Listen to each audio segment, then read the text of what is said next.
జన్మల్లో చేసిన చాలా కర్మలు ఉంటే వాటిల్లో కొన్ని కర్మలని మనం తెచ్చుకుంటాము. తెచ్చుకొని ఇప్పుడు ఈ జన్మలో అనుభవించిన వాటిని ప్రారంభ కర్మలు అంటారు. ఓకే, ఈ జన్మలో పుట్టిన దగ్గర నుండి వేసిన పిచ్చి వేషాలన్నీ కోడి తిన్నవి, మేకలు తిన్నవి, హింస అంతా మనుషులైనా జంతువులైనా దానిని ప్రారంభ కర్మలు అంటారు. అయితే ఈరోజు శివరాత్రి అక్కడ జరుగుతుందా అని చెప్పాను కదా. సరే చేశారు, లేచి ఇదిగో ఇన్కమ్ ట్యాక్స్ ఆఫీసర్ వచ్చారు, మీ ఇద్దరు మాట్లాడుకుంటున్నాను, మీ అనుభవం చెప్పండి మేడం దానికి అని చెప్పి లేచి వెళ్ళిపోయారు. వెళ్ళిపోతే నేను చెప్తున్నాను, ఇట్లా ధ్యానంలోకి వచ్చిన 3 నెలలకి నేను భక్తి పోయింది, నా దగ్గర ధ్యానం చేస్తున్నాను, మళ్ళీ ధ్యానానికి ముందరే శాఖాహారి అయ్యాను, అందుకే ధ్యానం దొరుకుతుంది ఇలా చెప్తూ ఉంటే అందరూ మరి మీరు మాంసం తిన్నారు కదా, కడ యాక్టివేట్ అయింది అని మీకు చెప్పింది చెప్పారు. చెప్తే మరి మీరు మాంసం తిన్నారు కదా అన్నాక అంత త్వరగా యాక్టివేషన్ అయింది, మరి జబ్బులు ఎలా తగ్గాయి అని అంటే ఒకసారి మళ్ళీ ప్లేట్లు అన్నం పెట్టుకుని వచ్చారు మాకు ఇవ్వడానికి. అవి ప్రారంభ కర్మలు అంతే.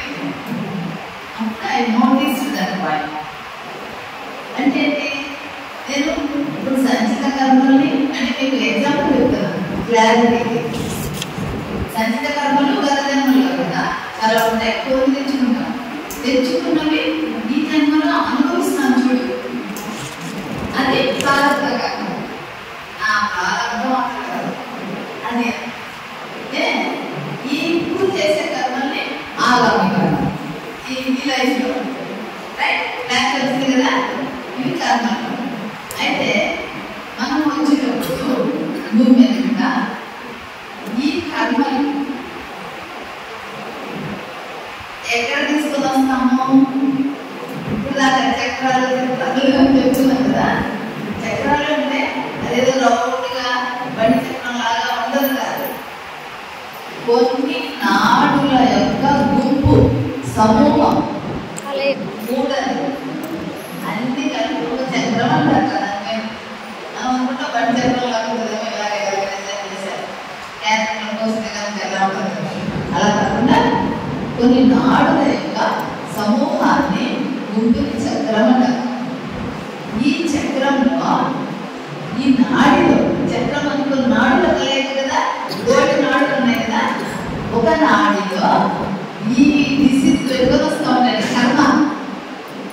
చూడండి ఎంత బాగుంది. ఆ కర్మని ఈ నాడిలో పెట్టుకొని రావడం వల్ల ఇప్పుడు మనకి ఏంటి, ఏ చక్రాలు ఉన్నాయి? 6 చక్రాలు ఉన్నాయి హ్యూమన్ బాడీలో. ఈ బేసిక్ చక్రాలు, మూలాధార చక్రాలు మరి నడువులోకి వచ్చింది కదా నాకు, నాడులు కలిగాయి కదా. ఈ నాడులో ఏమి పెట్టుకొని వచ్చాను?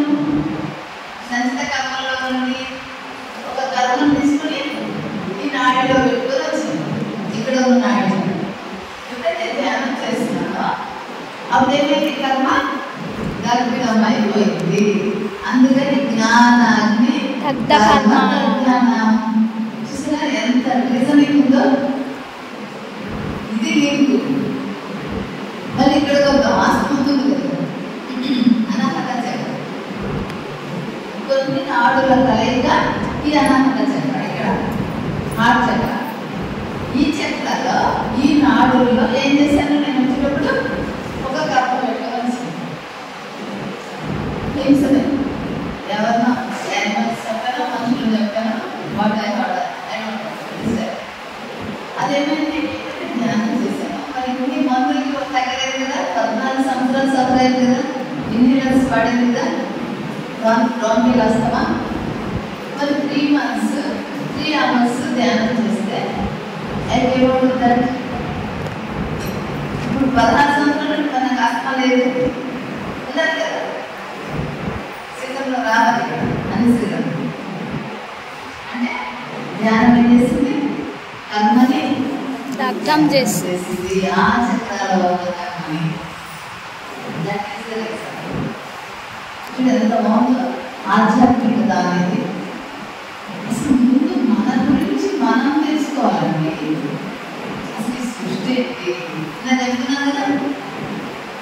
ఓకే వచ్చి ఇలా ఆత్మ శైశవాత్మ, బాలాత్మ, యవనాత్మ, అలాగే మూలాధార చక్ర, స్వాధిష్టాన చక్ర, మణిపూరక, అనాహత, విశుద్ధ, ఆత్మ, సహస్రార స్థితి. ఈ సహస్రార స్థితిలో ఉన్న వాళ్ళే హైయెస్ట్ లోక కళ్యాణం చేయగలిగిన వాళ్ళు. ఆత్మచక్రంలో ఉన్న వాళ్ళు ధ్యానం చేయగలిగిన వాళ్ళు చేయగలుగుతారు. విశుద్ధలో ఉన్న వాళ్ళు మౌనంలో ఉండగలుగుతారు. గాంధీ, రమణ మహర్షి, మహాకరం, మెహర్ బాబా, ఇలా దాన్ని బట్టి మరప్పుడు భక్తిని ఎక్కడున్నారండి సహస్రార స్థితి.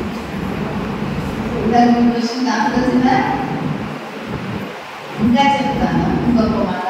రజనీ ఇంకొకటి ఏమంటే చూడండి, మనము కదా